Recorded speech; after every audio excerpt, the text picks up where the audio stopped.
दोस्तों, एक होता है अकेले रहना और एक होता है अकेले रह करके अकेला फील करना। भले ही हमारी टेक्नोलॉजी बहुत ही एडवांस हो चुकी हो, हम चांद तक क्यों ना पहुंच गए हो, लेकिन हमारा सबकॉन्शियस माइंड उस रफ्तार से डेवलप नहीं हो पाया है। उसे आज भी यही लगता है कि जिस तरह हमारे लिए पहले ग्रुप में रहना जरूरी था, क्योंकि अगर ग्रुप में नहीं रहेंगे तो जानवरों को शिकार नहीं कर पाएंगे, बल्कि खुद जानवरों का शिकार बन जाएंगे। और इसी वजह से हमारा ब्रेन आज भी अकेलेपन को डेंजर का साइन मानता है। साइंटिस्ट ने एक बार एक एक्सपेरिमेंट किया और उसमें लोगों से पूछा गया कि आप अपने नेगेटिव थॉट्स के साथ में 15 मिनट अकेले रहना पसंद करेंगे या फिर एक बिजली का झटका। और रिजल्ट जानकर आपको हैरानी होगी कि 67% मैन ने और 25% वेमेन ने बिजली के झटके को चुना। लोग खुद के साथ 15 मिनट अकेले नहीं रह सकते। जिन विचारों के साथ उन्हें पूरी जिंदगी बितानी है, उनके साथ वो 15 मिनट अकेले नहीं रह सकते। लेकिन हम यहाँ पर बात कर रहे हैं अकेले रहने की। जंगल का राजा शेर ज़्यादा टाइम अकेले रहना पसंद करता है।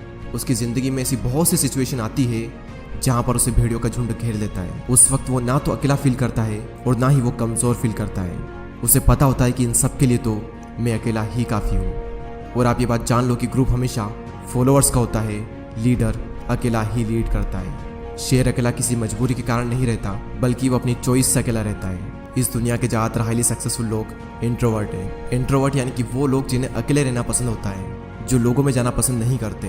बिल गेट्स, जो कि माइक्रोसॉफ्ट के को फाउंडर है, 7 दिन के लिए बिना किसी टेक्नोलॉजी के अपने फ्रेंड्स एंड फैमिली से दूर रहकर अकेले रहते हैं। और इसका रीज़न वो ये बताते हैं कि इससे उनकी क्रिएटिविटी बढ़ती है, उनके माइंड में नए नए आइडियाज़ आते हैं। और अपनी लाइफ के कई सारे बड़े बड़े डिसीजन उन्होंने इसी दौरान लिए हैं। और ये सभी लोग किसी मजबूरी की वजह से अकेले नहीं रहते, ये अपनी चॉइस से अकेले रहते हैं, क्योंकि उन्हें पता होता है कि एक अकेला इंसान कुछ भी कर सकता है। अकेले रहने के 4 ऐसे फायदे मैं आपको बताऊंगा, जिन्हें समझने के बाद में आप भी अकेले रहना पसंद करोगे। पहला पॉइंट है बूस्ट क्रिएटिविटी। निकोला टेस्ला, जो कि एक महान वैज्ञानिक रह चुके हैं, जिसकी वजह से हमारे घर में इलेक्ट्रिसिटी आ रही है, जिनकी वजह से आज हम इतनी गर्मी में एशियन कूलर की हवा ले रहे हैं, जिन्होंने 300 से भी ज़्यादा इन्वेंशन किए हैं। उनका कहना यह है कि be alone that is the secret of invention, be alone that is when ideas are born. अकेले रहो क्योंकि यही वो समय है जहाँ पर आइडियाज़ पनपते हैं। अकेले रहो क्योंकि यही वो टाइम है जब इन्वेंशन होते हैं। निकोला टेस्ला जब खोज कर रहे थे तब उनके पास कोई भी ज़्यादा बड़ी टीम नहीं थी। उन्होंने ज़्यादातर जो इन्वेंशन है वो अकेले रहकर अपनी लैब में किए।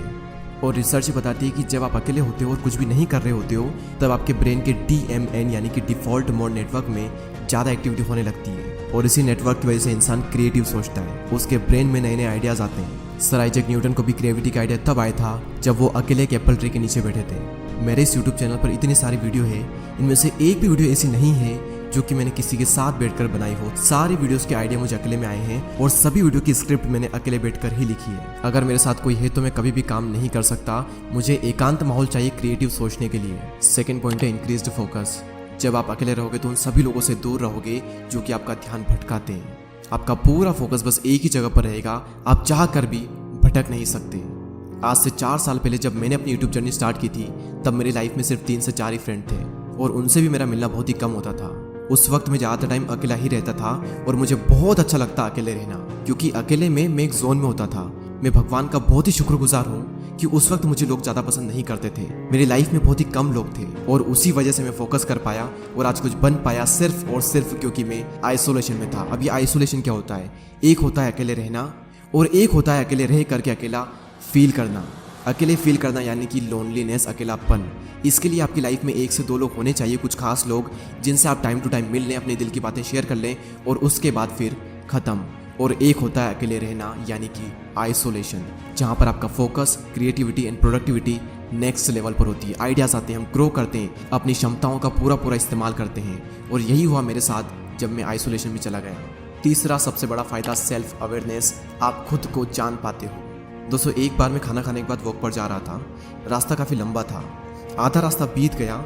उसके बाद मैंने अपने एक फ्रेंड को कॉल किया और जब मैंने कॉल किया, जब मैं बातों में लग गया, मुझे पता ही नहीं चला कि कब रास्ता ख़त्म हो गया और कब मैं रिटर्न घर पर आ गया। यानी कि अगर हम किसी के साथ में तो हमारा कितना ही टाइम निकल जाता है हमें पता भी नहीं चलता। बड़े बड़े रास्ते छोटे पड़ जाते हैं अगर हम किसी के साथ में होते हैं तो।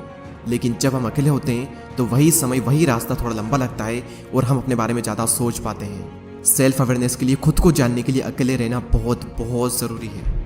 और अगर आपको ये लगता है कि आप सेल्फ अवेयर हो, आप खुद को बहुत ही अच्छे तरीके से जानते हो, तो आप सभी लोग ये बात जान लो कि 5000 ऐसे लोग थे जिनको ये लगता था कि वो सेल्फ अवेयर हैं, लेकिन जब उनका सेल्फ अवेयरनेस का टेस्ट किया गया तो उनमें से सिर्फ 10 से 15% ऐसे लोग थे जो कि सेल्फ अवेयर थे। जिन्हें अपना पेशेंट पता था, जिन्हें अपनी स्ट्रेंथ पता थी, जिन्हें अपनी वीकनेसेस पता थी। बाकी लोगों के अंदर सारी चीज़ें हैं लेकिन उन्हें पता कुछ भी नहीं है। तो अकेले समय बिताओ और खुद को जानो, क्योंकि जो पूरी दुनिया को जानने में लगा रहता है वो किसी को भी नहीं जान पाता, लेकिन जो खुद को जान लेता है वो सभी को जान लेता है। नेक्स्ट पॉइंट यहाँ पर आता है मास्टर योर इमोशन। यहाँ पर फिर से वही बात आती है कि जो इंसान अपने इमोशंस को समझ लेता है वो पूरी दुनिया के इमोशंस को समझ लेगा। Royal Enfield, Mountain Dew, Maggi और ऐसी और भी कई सारी कंपनी के आपने एडवर्टाइजमेंट जरूर देखे होंगे। ये सभी कंपनी जब भी ऐड करती है तो ये कभी भी अपने प्रोडक्ट के बारे में बात नहीं करती है। वो ये नहीं बताती कि इनके अंदर क्या क्या इंग्रेडिएंट्स है, क्या क्या स्पेसिफिकेशन है, इसका टेस्ट कैसा है। उनका सिर्फ एक मकसद होता है कि उस एड को वो लोगों के इमोशन के साथ में कनेक्ट कर दे, क्योंकि उन्हें पता है कि लोग इमोशनली ज़्यादा कनेक्ट होते हैं। अब सवाल यहाँ पर ये आता है कि ये जो मार्केटिंग कंपनीज है ये लोगों के इमोशन को समझ कैसे पाते हैं। सिंपल सा तरीका है कि ये लोग पहले खुद के इमोशन को समझते हैं, उसके बाद ये पूरी दुनिया के इमोशन को समझ जाते हैं। तो इन फ्यूचर में अगर आपको लोगों को इन्फ्लुएंस करना हो या फिर आपका कुछ भी ऐसा काम हो जहाँ पर आपको लोगों को इमोशनली कनेक्टेड करना हो, तो आपको खुद के इमोशन को मास्टर करना बहुत ज़रूरी है। और खुद के इमोशन को समझने के लिए आपको पहले खुद को समझना होगा, और खुद को समझने के लिए आपको अकेले रहना ही होगा।